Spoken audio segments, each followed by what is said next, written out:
네, 오늘 말씀은 로마서 5장 12절부터 21절까지 말씀을 가지고 한 사람의 순종하심으로라는 제목으로 함께 은혜를 나누도록 하겠습니다.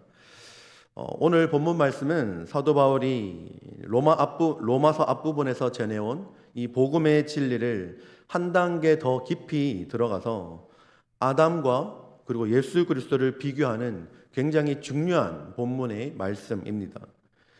사도 바울은 로마서 앞선 1장부터 4장까지 모든 인간이 죄 아래 있고 예수 그리스도를 믿음으로만 의롭다 할 수 있음을 계속적으로 논증해 왔죠.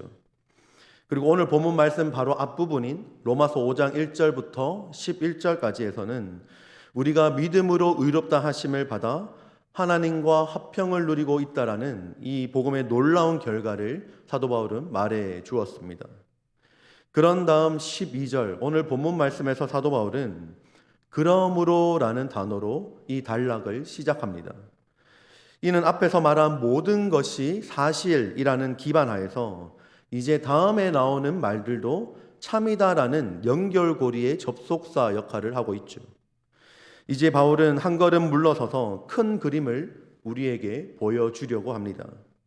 인류 역사에서 가장 중요한 두 사람, 곧 첫사람인 아담 그리고 새 사람 예수 그리스도를 대비시킴으로 말미암아 죄와 은혜의 관계를 우리 가운데 설명해 줍니다. 이를 통해서 왜 우리가 오직 은혜로만 구원을 받는지 또 얼마나 은혜가 넘치는지를 사도 바울은 우리에게 가르쳐 주고 있죠. 바울은 두 인류의 이야기를 우리 가운데 들려줍니다. 하나는 아담 안에서 시작된 옛 인류의 이야기이고 또 다른 하나의 이야기는 예수님 안에서 시작된 새로운 인류의 이야기를 알려줍니다. 12절 말씀을 먼저 보시면 한 사람으로 말미암아 죄가 세상에 들어오고 죄로 말미암아 사망이 들어왔다라고 기록하죠. 여기서 한 사람은 아담을 가리킵니다. 창세기 3장 말씀에서 아담은 하나님께서 금하신 선악과를 따먹는 불순종을 하였죠. 그 결과 죄가 세상에 들어왔고 그 죄의 결과로 사망이 찾아오게 되었습니다. 하나님께서 이미 경고하셨죠. 내가 먹는 날에는 반드시 죽으리라 라고 하나님께서 말씀하셨습니다. 근데 이 죽음은 단지 육체적인 죽음만이 아니라 하나님과의 관계의 단절, 즉 영적인 죽음을 의미하죠. 문제는 이것이 아담 개인에게만 그치는 일이 아니다라는 것입니다. 사도 바울은 사망이 모든 사람에게 이르렀다라고 말합니다. 왜일까요? 모든 사람이 죄를 지었기 때문이다라고 말하는데 사실 이 말이 이해가 되지 않을 수도 있습니다. 우리가 죄를 지은 적도 없는데 왜 우리가 이 죄를 계속 전가받아야 하는가라는 질문이 들 수 있죠. 아담 자체는 인류의 대표였기 때문에 그의 범죄는 모든 인류에게 영향을 미치게 되었습니다. 마치 한 나라의 대통령이나 왕이 내린 결정이 그 국민 전체에 영향을 미치는 것처럼 아담의 한 사람의 불순종은 그의 후손 모두를 죄와 사망 아래 두게 되었다라는 것이죠. 어떤 분들은 이렇게 생각할지도 모릅니다. 아담이 죄를 지은 것은 알겠는데 왜 내가 그 책임을 져야 합니까? 아담만 책임져야 되는 것 아닙니까? 라고 질문할 수 있죠. 그런데 사도 바울은 이미 3장 말씀에서 이렇게 말합니다. 모든 사람이 죄를 범하였음에 하나님의 영광에 이르지 못하더니 라고 기록합니다. 아담이 죄를 세상에 가져온 것은 맞죠. 그러나 우리 역시도 스스로 죄를 짓고 살아갑니다. 어느 신학자가 이렇게 말을 했습니다. 아담이 죄를 세상에 들여왔지만 우리는 그 죄를 세상에 계속 머물게 했다라고 말하였습니다. 우리 모두는 아담의 죄에 동의한다라는 이 도장을 찍으며 계속 살아온 셈이죠. 그러니까 이 부분에 대해서 누구도 변명할 수 없다라는 것을 말합니다. 그리고 그 증거가 무엇일까요? 바로 죽음입니다. 인류 역사상 죽음을 피해간 사람은 예외적인 경우를 제외하면 아무도 없죠. 예수 그리스도 말고는 이 죽음을 피할 수 없습니다. 하지만 죽지 않으시는 예수 그리스도께서 이 땅 가운데 인간의 몸으로 오셔서 죽으시고 부활하심으로 말미암아 우리의 모든 죄를 짊어지고 가셨죠. 여러분, 죽음은 죄의 삭입니다. 죄가 지배하고 있다는 명백한 증거죠. 사도 바울은 율법이 있기 전에도 죄가 세상에 있었다라고 말합니다. 그러니까 모세 이전 시대에도 사람들은 죽었습니다. 율법이 없었어도 죄의 권세는 여전히 역사하고 있었기 때문이죠. 따라서 아담 안에서 모든 인류는 죄와 죽음의 왕국 아래에 있습니다. 그런데 사도 바울은 여기서 멈추지 않죠. 아담은 장차 오실 그분, 곧 예수님의 모형이었습니다. 이제 본격적으로 두 명의 대표자의 대조가 시작이 됩니다. 15절 말씀을 보시면 그러나 이 은사는 그 범죄와 같지 아니하니라고 기록하죠. 여기서 은사는 예수 그리스도로 말미암은 은혜의 선물을 의미합니다. 바울은 이제 두 사건을 대조합니다. 아담의 범죄 그리고 예수 그리스도의 은혜, 이 두 가지를 비교하죠. 아담의 한 번의 범죄로 모든 사람이 죽음에 이르렀고, 그러나 예수님의 순종으로 말미암아 은혜는 훨씬 더 크고 풍성해져서 많은 사람에게 이 은혜가 넘쳤다라고 말합니다. 여러분, 많은 사람은 숫자적인 많은 사람 몇 명을 지칭하는 것이 아니라 인류 전체를 가리킵니다.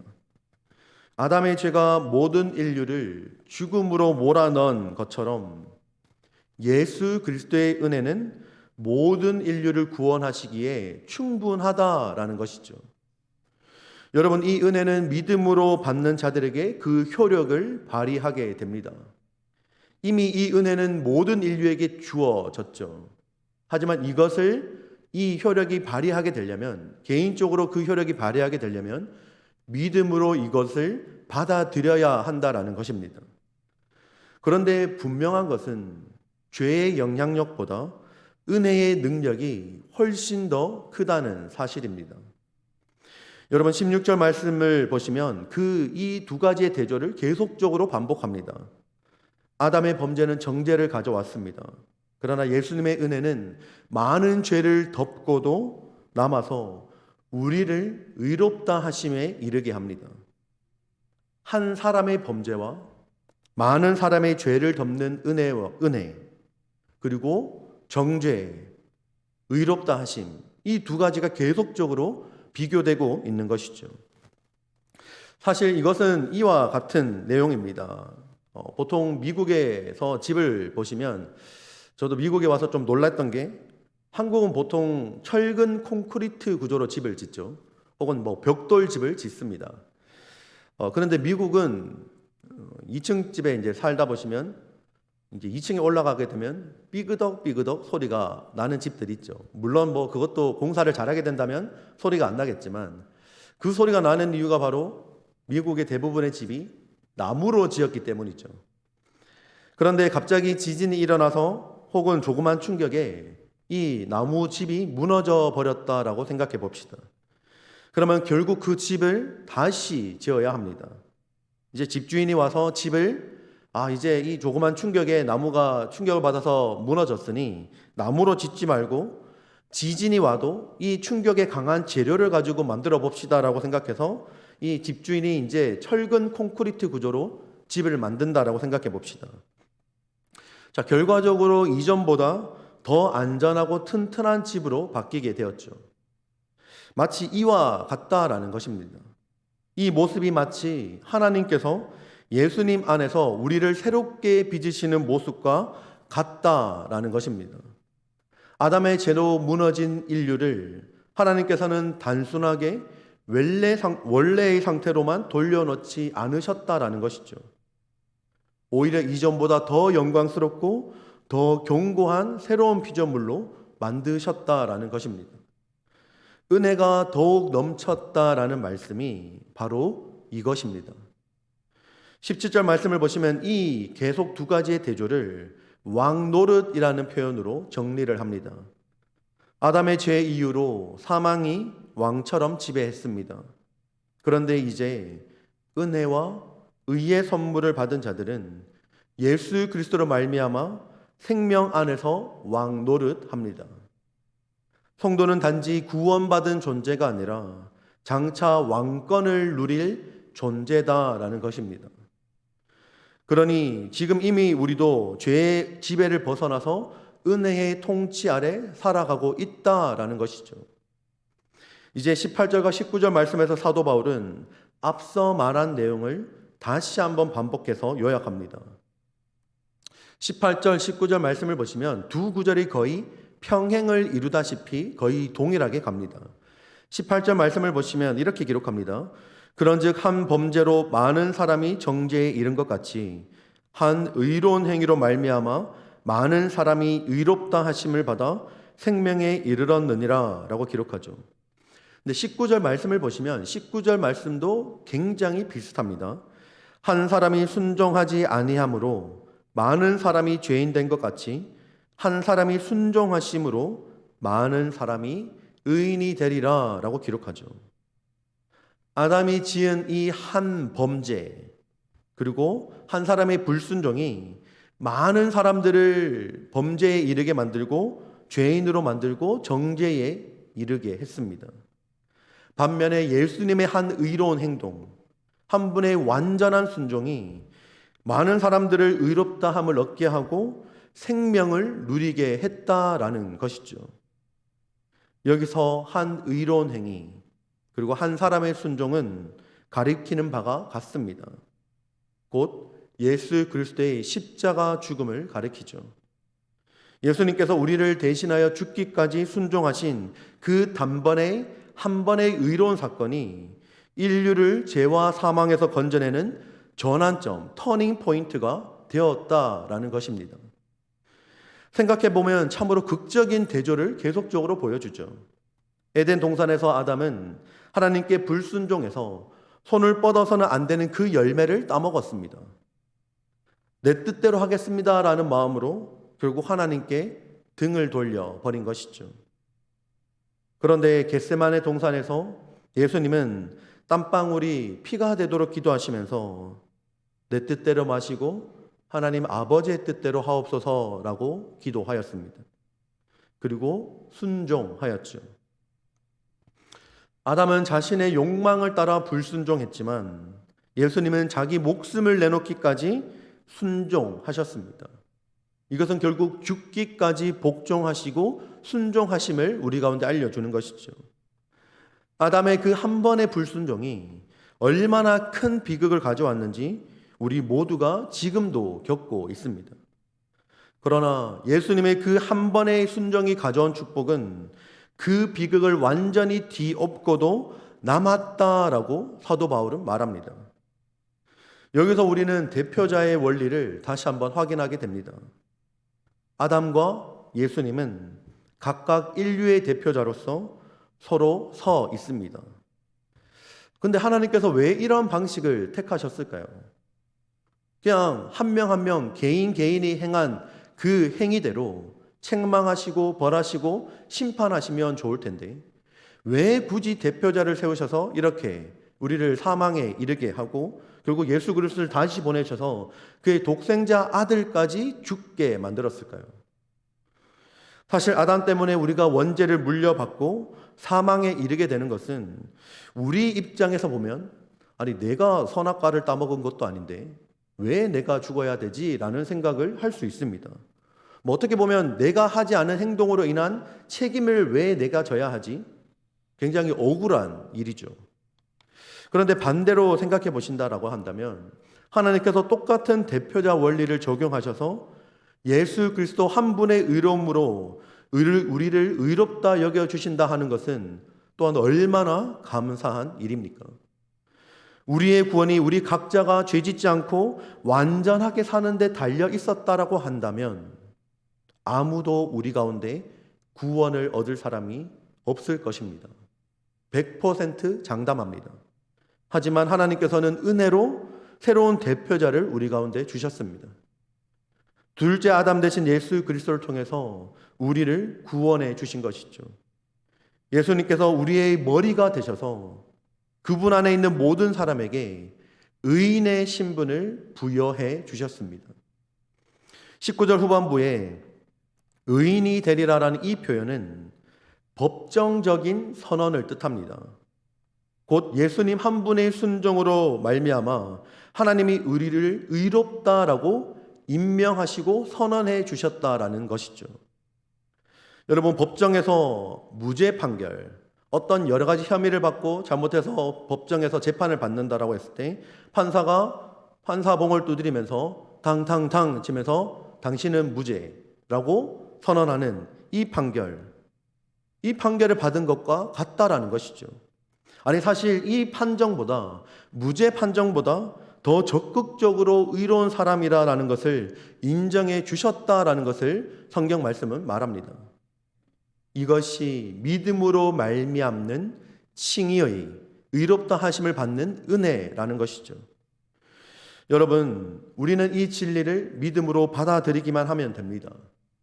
우리에게 주어진 의의 신분은 바로 선물이죠. 내가 노력해서 얻는 것이 아닙니다. 오직 예수 그리스도의 한 번의 순종하심 때문입니다. 때문에 우리의 구원은 전적으로 확실하고 은혜로운 것이죠. 사도 바울이 에베소서 2장 8절과 9절 말씀에 이렇게 말합니다. 우리 함께 읽어볼까요? 너희는 그 은혜에 의하여 믿음으로 말미암아 구원을 받았으니 이것은 너희에게서 난 것이 아니요 하나님의 선물이라. 행위에서 난 것이 아니니 이는 누구든지 자랑하지 못하게 함이라. 아멘. 여러분, 저와 여러분은 아담 안에서 죄인 되던 운명에서 벗어나 예수 그리스도 안에서 의롭다 하심을 입은 신분으로 살아가게 되었습니다. 이제 우리의 대표자가 아담이 아니라 예수님이 된 것이죠. 여러분, 지금 우리는 어느 쪽에 서 있습니까? 모든 인류는 영적으로 아담 안에 있든지 그리스도 안에 있든지 둘 중에 하나입니다. 우리가 예수님을 믿기 전에는 모두 아담 안에서의 죄와 사망의 운명 아래 갇혀 있게 되었죠. 그런데 예수님을 영접한 우리는 그리스도 안에서 새로운 운명을, 이제는 신분을 갖게 되었습니다. 더 이상 정죄와 두려움이 우리의 이름표가 아니다라는 것이죠.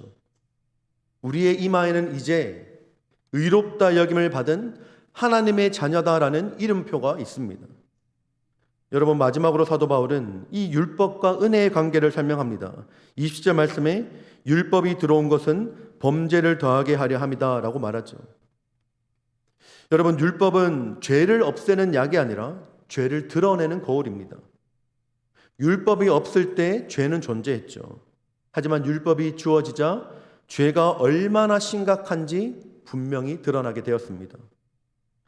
또한 죄된 본성은 하지 말라는 이 금지된 명령을 들으면 더 하고 싶죠.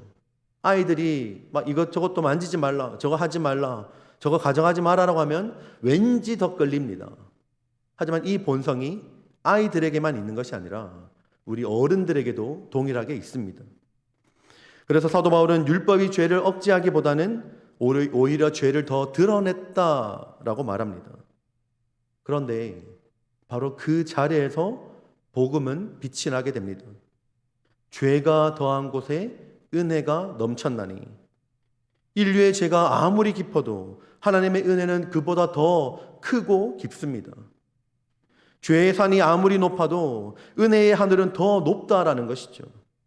그래서 은혜가 의로 말미암아 왕노릇해서 예수 그리스도를 통해 우리를 영생으로 인도하게 됩니다. 여러분, 오늘 본문 말씀을 통해 우리는 생각해 보아야 합니다. 아담 안에 머물러 여전히 죄와 죽음의 지배를 받으며 사는가, 아니면 예수 그리스도 안에서 은혜의 통치를 받으며 사는가. 성경 말씀은 이 두 가지 사이에 중립은 없다, 중간은 없다라고 말합니다. 죄와 은혜, 정죄와 용서 사이에 양다리를 걸칠 수 없다라는 것이죠. 많은 사람들이 아담처럼 죄책감과 두려움 속에 숨어서 살아갑니다. 잘못을 인정하기보다 스스로를 합리화하고 남 탓을 하고 종교적인 행위로 자기의 이런 지저분하고 더러운 행위들을 가려버리게 됩니다.